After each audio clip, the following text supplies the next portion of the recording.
Assalamualaikum warahmatullahi wabarakatuh.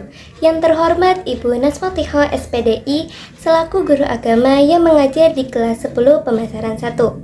Pada kesempatan kali ini, saya akan membuat tugas video untuk memenuhi tugas akhir proyek PSAS Kasal Agama, yaitu tentang meneladani peran ulama penyebar ajaran Islam di Indonesia. Sebelumnya, izinkan saya untuk memperkenalkan diri terlebih dahulu.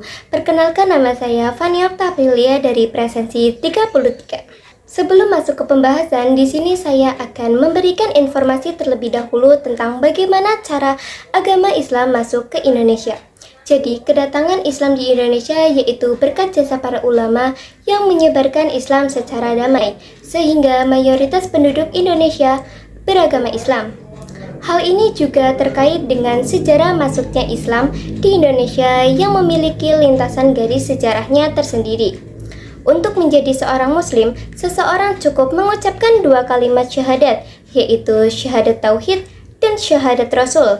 Di samping itu, Islam juga disebarkan oleh para dai, yaitu dengan cara damai. Jadi, maksudnya Islam di Nusantara yaitu berlangsung sejak abad ke-7 dan 8 Masehi. Namun, perkembangan dakwah baru dimulai pada abad ke-11 dan 12. Artinya, dakwah di Nusantara sudah merentang selama beberapa abad pada masa-masa awal. Indonesia sendiri pada masa-masa itu tidaklah asing dari pandangan musafir Arab.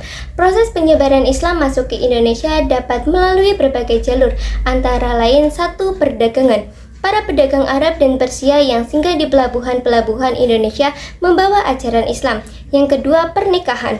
Pernikahan antara pedagang Muslim dengan penduduk lokal yang dapat menyebarkan agama Islam.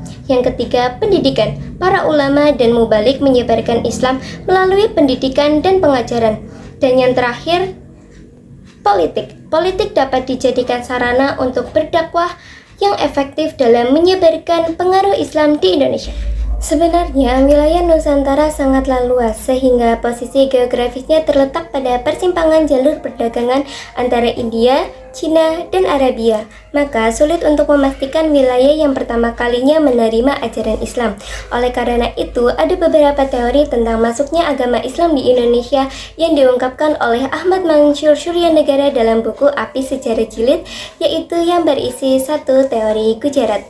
Menurut teori ini, bahwa tidak mungkin Islam masuk ke Indonesia langsung yang berasal dari Arabia tanpa melalui ajaran tasawuf yang berkembang di Gujarat, India.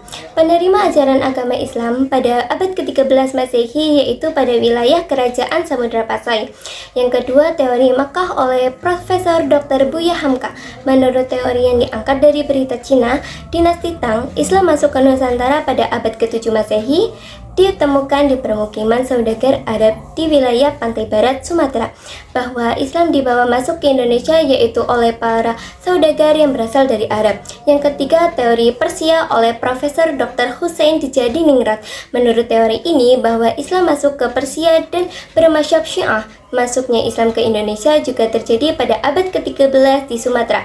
Yang keempat, teori Cina oleh Profesor Dr. Slamet Muljana. Menurut teori ini, bahwa Sultan Demak dan Wali Songo yaitu merupakan keturunan Cina.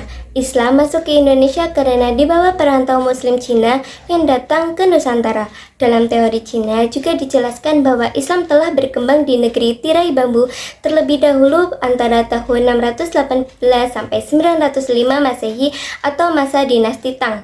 Sementara itu, untuk masuknya agama Islam ke Cina dibawa oleh Sa'ad bin Waqqas yang berasal dari Madinah, seorang panglima Muslim pada masa kekhalifahan Utsman bin Affan. Salah satu titik kelemahan pada teori ini, yaitu pada pertanyaan mengapa nama Sultan Demak dan para wali Songo yang di Cikarang dalam kronik Lenteng Sampokong dianggap sebagai orang Cina.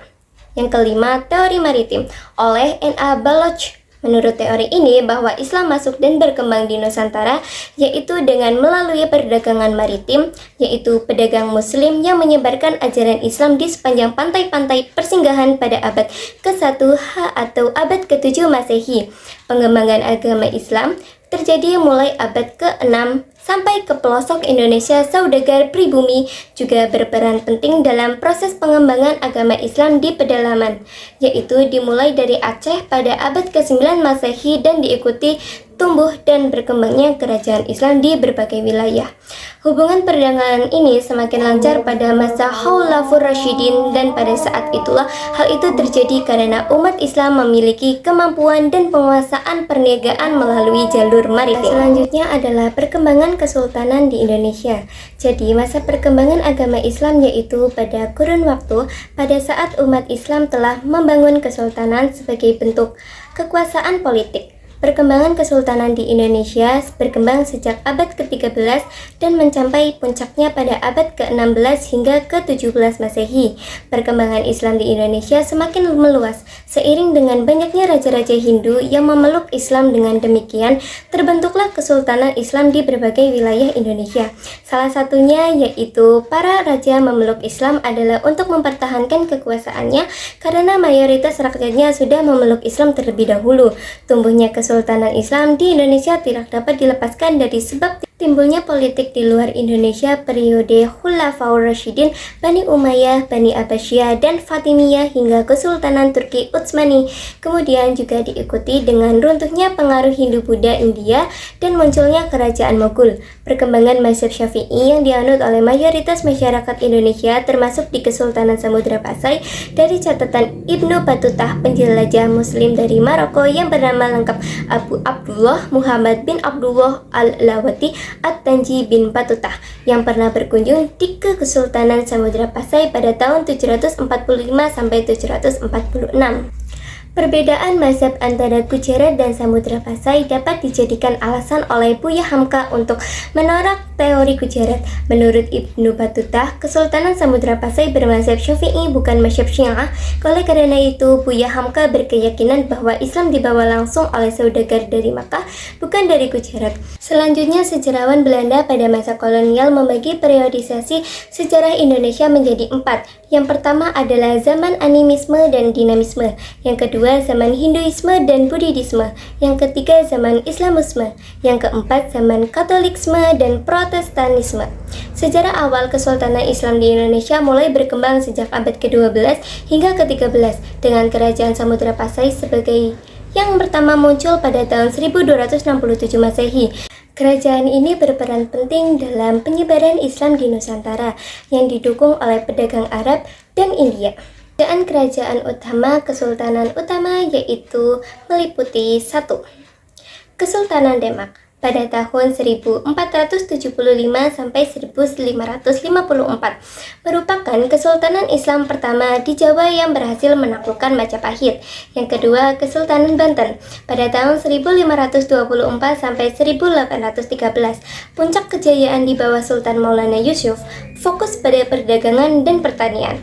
Yang ketiga, Kesultanan Mataram pada tahun 1586 sampai 1755. Bertolak dari periodisasi ini, sejarah Islam dituliskan setelah Kerajaan Majapahit yang mengalami kemunduran pada abad ke-15 Masehi, yaitu sejak abad ke-7 agama Islam sudah mulai didakwahkan di Indonesia.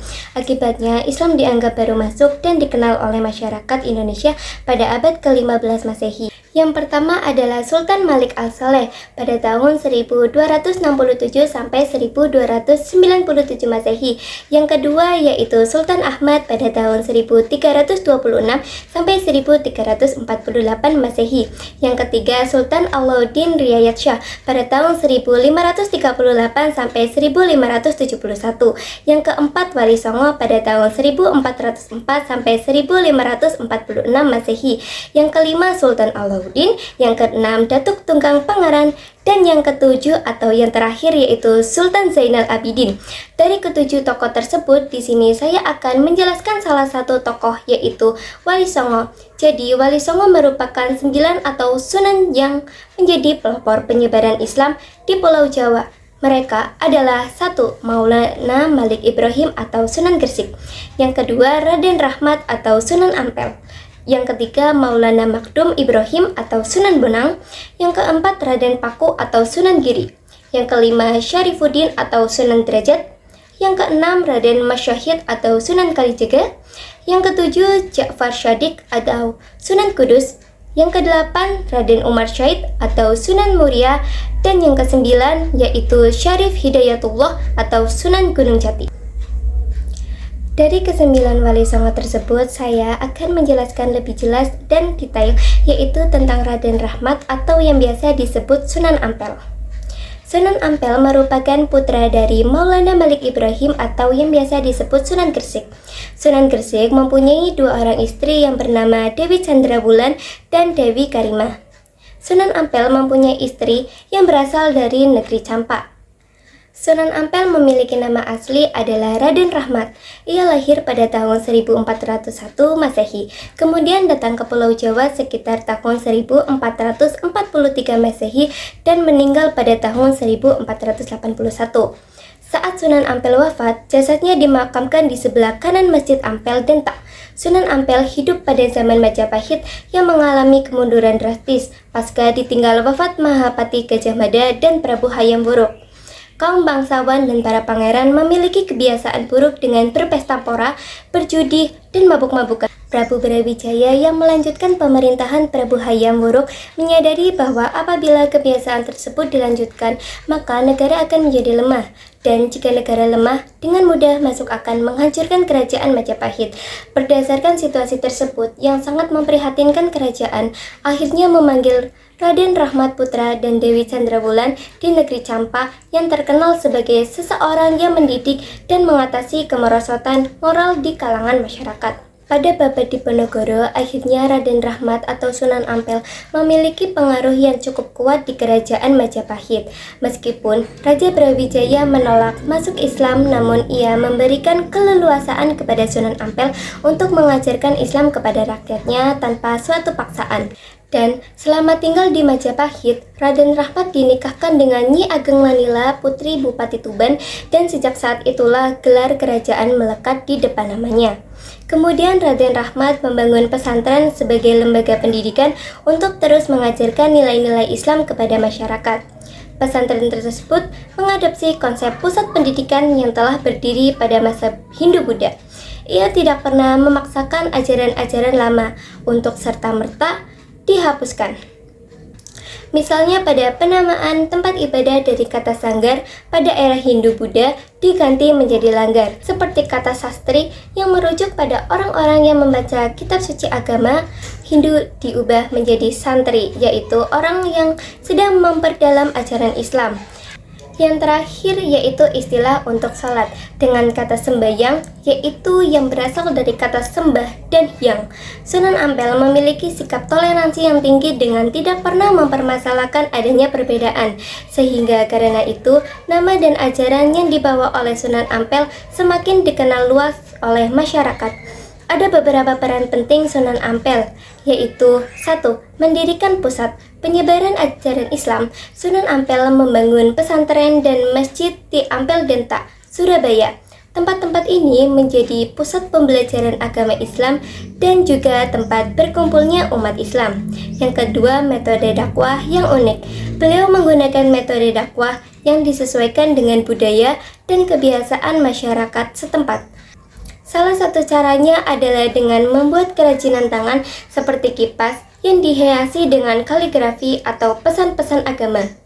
Sunan Ampel menjalin hubungan baik dengan para penguasa saat itu, seperti Raja Majapahit. Hal ini memudahkan beliau dalam menyebarkan agama Islam. Dengan cara-cara tersebut, Sunan Ampel berhasil menyebarkan Islam di Jawa secara damai dan diterima dengan baik oleh masyarakat. Ada pula keteladanan Sunan Ampel, yaitu sabar. Sunan Ampel sangat sabar dalam berdakwah. Beliau menggunakan pendekatan yang lembut dan bijaksana dalam menyebarkan agama Islam. Di sini saya akan membacakan dalil tentang sabar. A'udzubillahi minasyaitonirrajim. Bismillahirrahmanirrahim. Qul ya ibadillazina amanu taqu rabbakum lillazina ahsanu fi hadhihid dunya hasanah wa ardullahi wasi'ah innama yuwaffasyabbiruna ajrahum bikhairi hisab.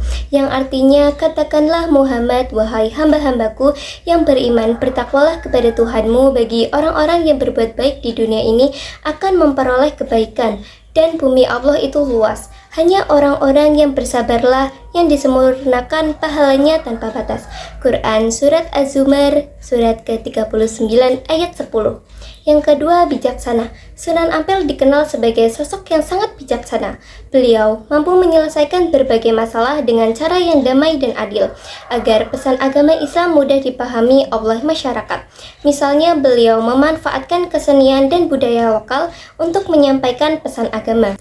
Cinta tanah air. Sunan Ampel sangat mencintai tanah airnya. Beliau ingin agar masyarakat Jawa hidup sejahtera dan damai. Sunan Ampel juga mengenalkan ajaran yang sangat berkaitan dengan kebiasaan masyarakat kala itu, yaitu ajaran Moh Limo. Moh Limo berasal dari bahasa Jawa, yaitu moh atau tidak mau, dan limo yang artinya lima. Arti dari ajaran Sunan Ampel yaitu ajaran Moh Limo, yang berarti ajaran yang mengajak masyarakat untuk tidak melakukan 5 hal yang tercela. Nah, kelima hal tersebut adalah 1.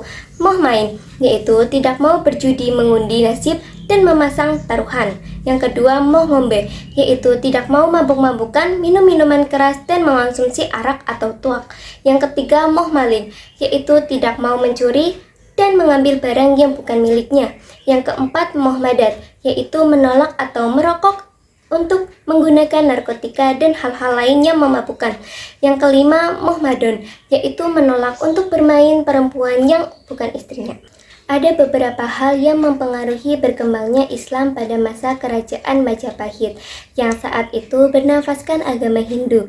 Di antaranya adalah Sunan Ampel tidak melakukan konfrontasi atau pemaksaan terhadap masyarakat untuk memeluk agama Islam.